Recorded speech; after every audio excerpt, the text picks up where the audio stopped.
জয়গুরু সুপ্রভাত। পরমপিতার রাতুল রাঙা চরণে ভক্তিপূর্ণ ভূমিষ্ঠ প্রণাম জানিয়ে শুরু করছে আলোচনা প্রসঙ্গ থেকে পাঠ।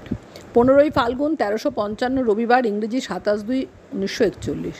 শ্রী শ্রী ঠাকুর প্রাতে বড়াল বাংলোর বারান্দায় অনিল গাঙ্গুলি দা, কাশীর রায়চৌধুরী দা, হরিচরণ মজুমদার দা, সুরেন সেন দা, মানিক মৈত্রদা প্রভৃতি উপস্থিত।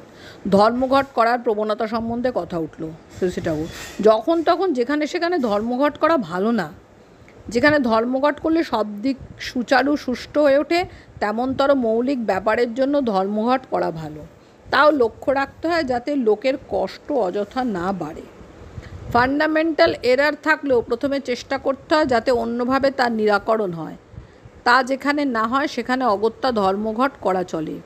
ওর নামই ধর্মঘট, অর্থাৎ বাঁচা বাড়ার জন্য ঘোট। শ্রী ঠাকুর সন্ধ্যেবেলায় গোল তাঁবুতে প্যারিদা, কাশিদা প্রভৃতি এবং মায়েদের মধ্যে অনেকে আছেন। কাশিদা: আপনার এত কথা শোনা সত্ত্বেও আমরা নিজেদের জীবনে তা গ্রহণ করি না কেন?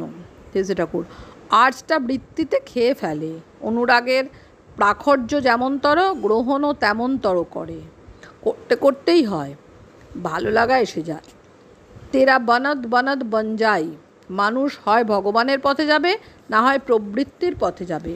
মানুষের প্রকৃত মঙ্গল যারা চান, মঙ্গলের পথ যারা জানেন, তারা যুগে যুগে ভগবানের কথাই বলেন, তার দিকেই মানুষকে আকৃষ্ট করতে চেষ্টা করেন। এই চিরন্তন পথ। পূর্বের সবাই যে কথা বলেছেন আমিও তাই বলছি, পরে যারা আসবেন তারাও সেই কথা বলবেন। এ যেন বিজ্ঞান। পরে পূজনীয় বড়দা আসলেন, ইষ্টকর্ম সম্বন্ধে কথা উঠল। শ্রী ঠাকুর: মানুষ কনসেন্ট্রিক না হওয়া পর্যন্ত তার চলা আরম্ভই হয় না।